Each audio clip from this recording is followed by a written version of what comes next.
right, welcome back. Now we have gotten to that part of the show that you cannot afford to miss, and I am talking about the interview segment. And today, yes, we will be talking about a very important topic and a very necessary one too at that, the literacy education in the COVID-19 era. Yes, that is the topic, and we'll be having two different guests talk about this topic. I mean, it is paramount that we emphasize the importance of literacy education in this period, during this period, and also the importance of staying literate even after this period. And doing justice to this topic is Erioluwa Adeyinka. He is the director of the curriculum Africa, the Mindset Africa, and he's already here with me live on the show. Hello, good morning. Yeah, good morning. How are you?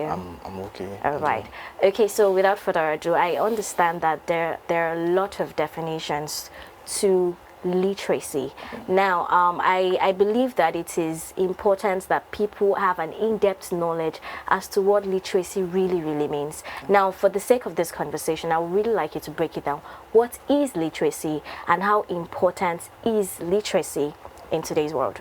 Okay, thank you very much. So, in simple terms, for those that might be watching, so literacy is the ability to read and write. However, we have something that is called functional literacy in present world. So it's not really limited to your ability to write mathematics or write in English language or whatever language that might be official in your country. So the ability to use computers, it's also now a literate kind of skill that you need to do. So literacy is not just the only ability to read and write. If you cannot use your phone, your gadgets, and all of these things too, it's also part of the things that literacy actually tends to solve. So basically, it's just the ability to navigate through life in an easy way. So, and that's what literacy is all about. So, ability to write and read and be able to navigate with things around. Interesting. Now, what would you say is the state of literacy in Nigeria? Currently in Nigeria, the state of literacy is quite not so good, because our literacy percentage in Nigeria currently is just 62.2%. So it means that we have about 40% people who can't read and write. It's that bad. Not even to talk of the ICT part of it, to use gadgets. So it's kind of very sad.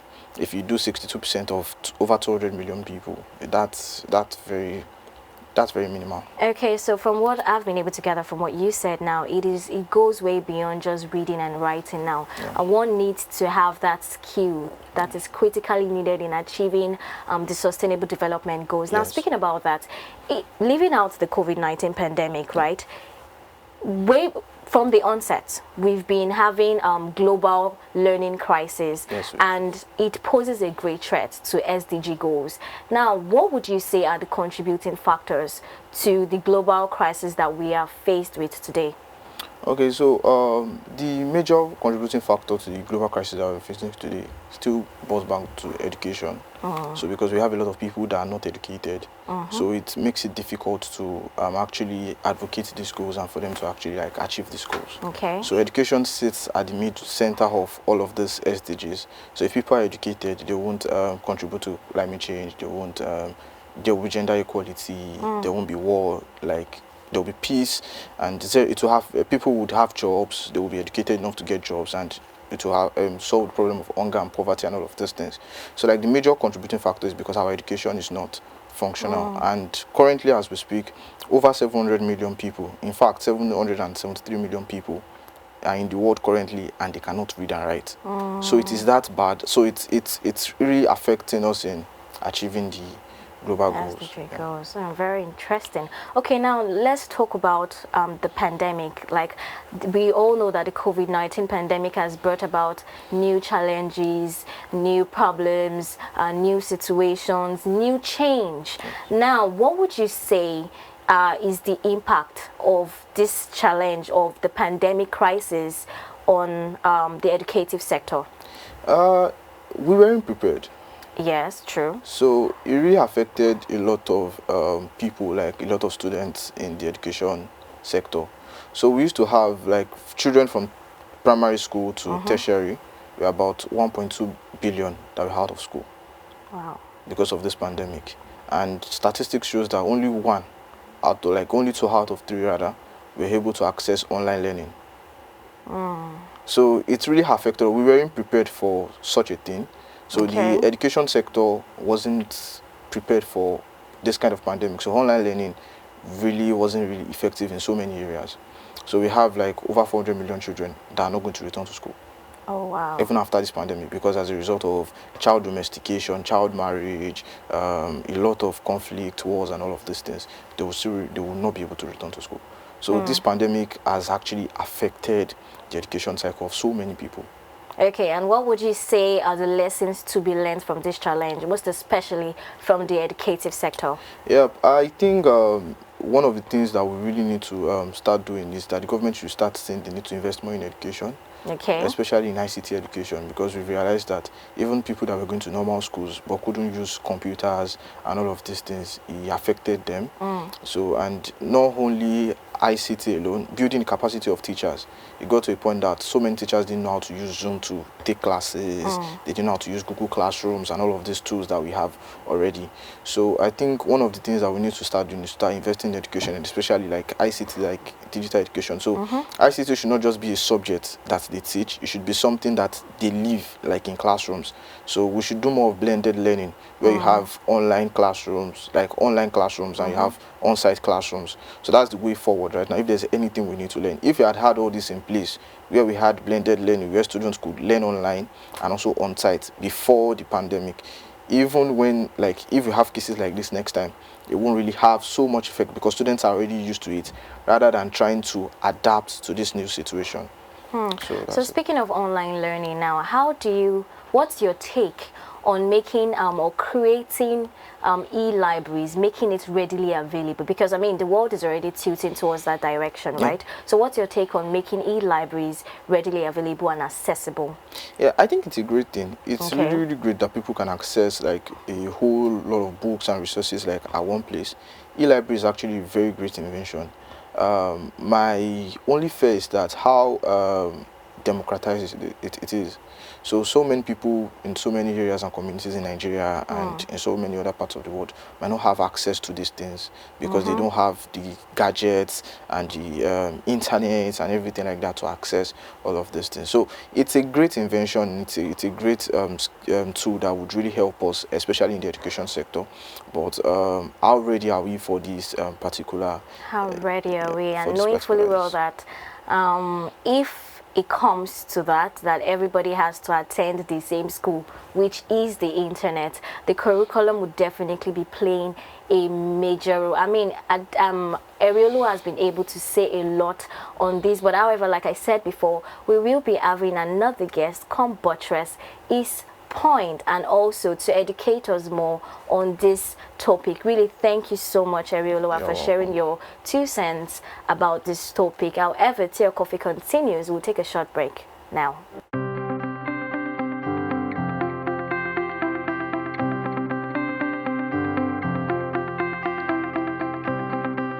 Yes, earlier on the show I said I will be joined by another guest that would be doing justice to the topic we are having today, that is literacy education in the COVID-19 era. And yes, I am, my guest is already here, our guest is already here with us this morning, and his name is Paul Okoye. He's actually the assistant head of the International Service Committee of the Rotary Club of Lassicom, and is here with us this morning. Hello, good morning, Paul. Hi, good morning. How are you? I'm very well, thank you. Okay, so we already had a guest that already spoke at length on this topic, and he has been able to, you know, establish what literacy means and why it is very important in this part of the world.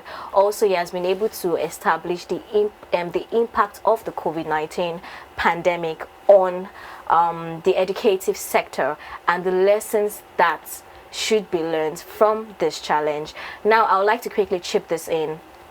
So, we took a story of recent on our training topics, and the story stated that a class of 21 pupils, right, they were asked to self-isolate for 2 weeks just because a member of staff tested positive to the COVID-19.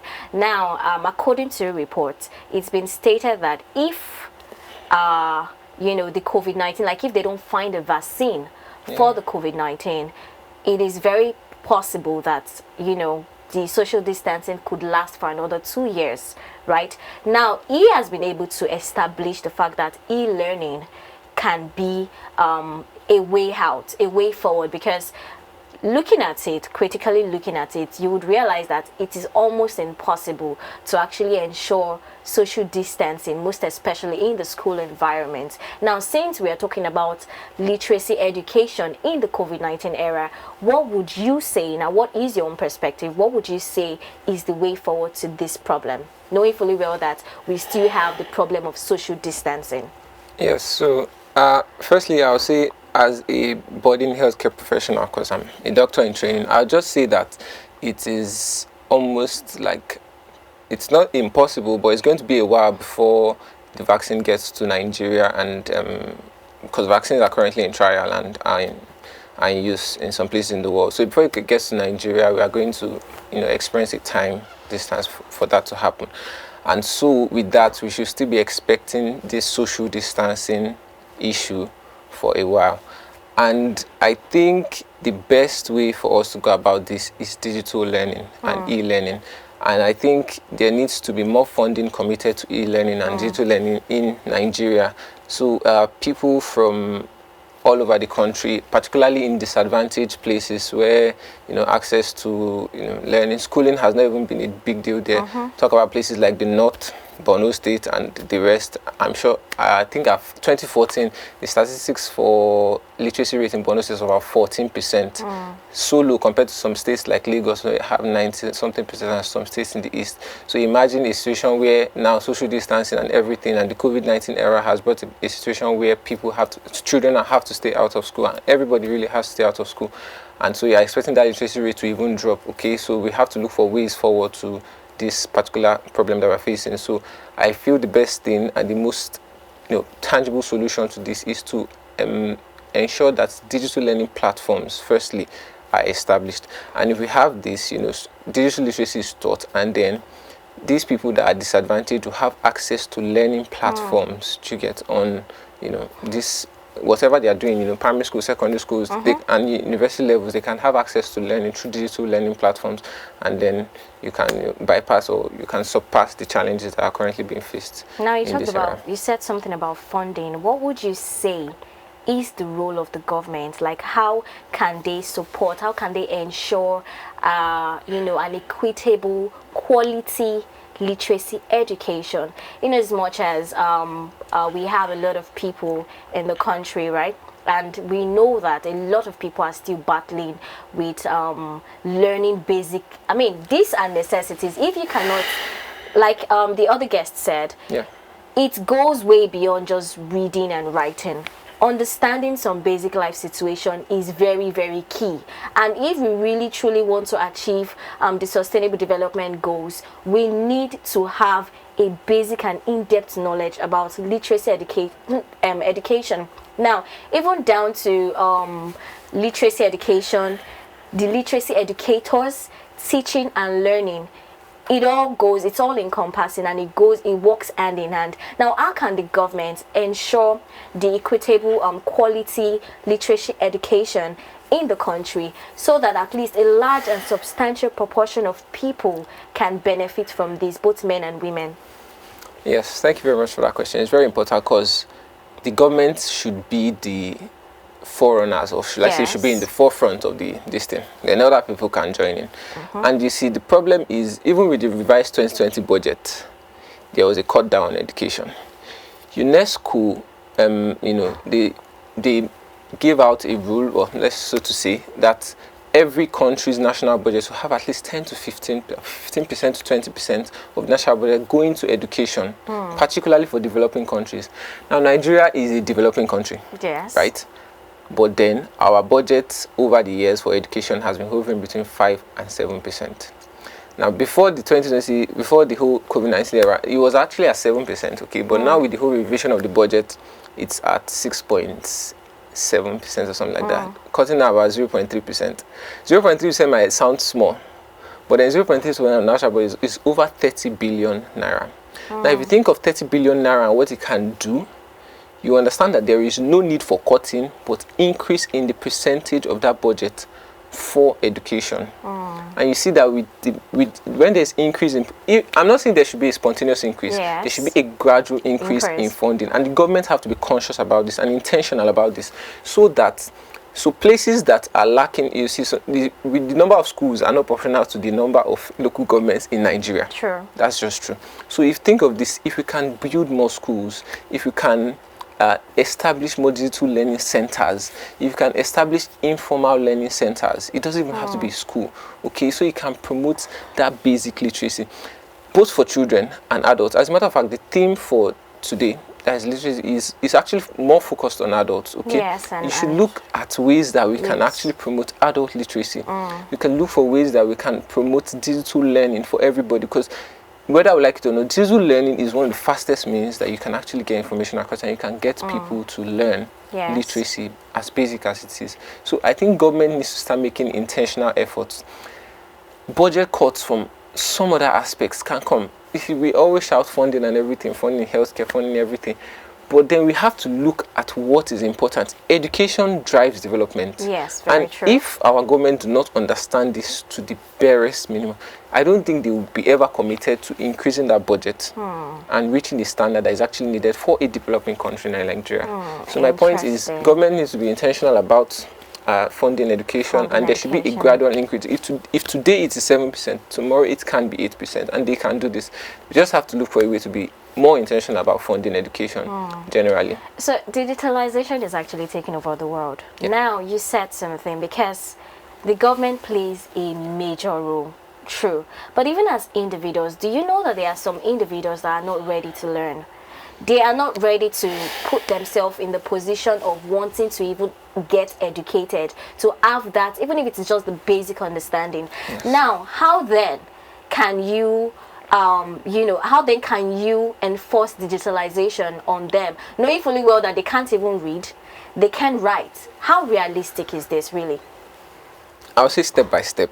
And my reasons are this. I read the publication on the World Bank e-library. Okay. And it's on improving outcomes for, I think, adult literacy, all over the world. And you see, one of the suggestions there is improving motivation of learners and social benefits. In the sense that normally an adult might not come and decide to start, an illiterate adult might not come and decide to start learning. But as humans as we are, if you put an incentive, we're always driven by if you motivation. put benefits, certain benefits, and it doesn't have to be too much. That's just the truth. Employment opportunities for them, concrete employment opportunities for them, social benefits such as maybe access to a particular grant or funding for people who are literate, both for you that owns micro enterprises, SMEs or no. Government can start up a fund or something and make it look like a benefit for people who are literate and who have decided to study and improve themselves technically, educationally, anyways, okay, and improve their education generally. If you start up a benefit for them, you see that more people will turn out to actually learn more about whatever they are doing, be it their profession. And you see literacy improves, because the process of improving literacy in a country, in an economy, is a gradual process. Yes. As Erilu said, I heard that there's still 62% literacy in Nigeria. That's about 30-something percent, 38% illiteracy, and that's a whole lot of people. That's a whole lot of right? people. So we're looking at doing this gradually, because it's not going to happen at once. So I think government first can start by putting out incentives and social benefits for people, and then if people see something that is good, they will do it. And the moment people are doing it, more people will do it. If we start and emphasize digital learning in Nigeria, people will join in, people will follow up, and you see, people would join people who do that. And it's going to set up a chain reaction for it. And you see, education will just gradually improve based on my own understanding. Okay, yes. So the government has a role to play, the people also has a role to play. Now let's talk about charity organizations and even your organization. How have you been able to contribute to these developments generally? Yes, so my organization is the Rotary Club, Lagos State University College of Medicine. Okay. Well, we do a lot of projects, and particularly for basic education and literacy. As this September is the month of basic and basic education and literacy in Rotary International, which is the superior body of Rotaract. And so what we do usually at my club is we go to schools, okay, and we do our basic, what should I call it? We just talk to students, career talk, okay, hygiene and whatever, because we are a health-based club. We are based in the Lagos University College of Medicine, so we are mostly medical students and nurses and pharmacists. So when we go there, we actually do health talks. We do career talks, time management and all of that. We try to give them skills, okay, that is going to actually help them improve themselves, but so more like capacity development. Yes, empowering them with certain knowledge, you get, that will help them better. And we also donate materials to them. Yeah, we source for the funding, and we donate materials to them, pencils, learning materials, and we're completely non-profit. Yes. Very interesting. So all right, so to wrap up this conversation, I would like to know, what is your own view? Like, where do you see us? Now, I'm talking about Nigeria, post-COVID, the educative sector. Where do you see us, say, in 5-10 years from now? Post-COVID Nigeria in 5-10 years from now. I'm really hoping we learned a lot. And I will tell you this for free: things are not going back to the way they used to be permanently. It's not possible. Like, let me not be absolute like that, but it will take a while to return back, because I think as of last year, the Minister of Education still mentioned that I think 16 million children are out of school, and I think we should be expecting that number to at least half of that number. We should add up. Maybe we'll get to 20-something million and all of that. So it's not going to be easy for the country. But we all have to be committed. Yes. We have to be committed. Government have to be committed. I'm particular about government funding initiatives that are set out to help people. Yes, particularly with literacy and adult literacy. There are certain organizations doing that, and the government can start funding, can help, because they can't do it alone. But then we need their help at the same time. They can also establish policies that will also favor registering. This policies, very important. Policy discourse is really very important. Policies from the government really can help, initiatives working to do that. Okay, and government can also help out funding. So I believe in 5 years, 10 years from now, if we've learned properly, I hope to see that digital learning is more welcomed and more embraced in Nigeria, particularly for primary and secondary schools and also tertiary schools. Okay, so I know I said that was the last question, but I would really like to ask this one. So I know the theme is focused on youth and adult learning. Now let's actually talk about the children. Do you think the kids, because it's the kids or the children that actually grow up to be these youths and adults, right? Do you think that they're actually ready for learning, and they're ready to go back to school? Yeah. You see, that's very funny, and I'm laughing because of my my younger brother, who tells me that education has killed everybody.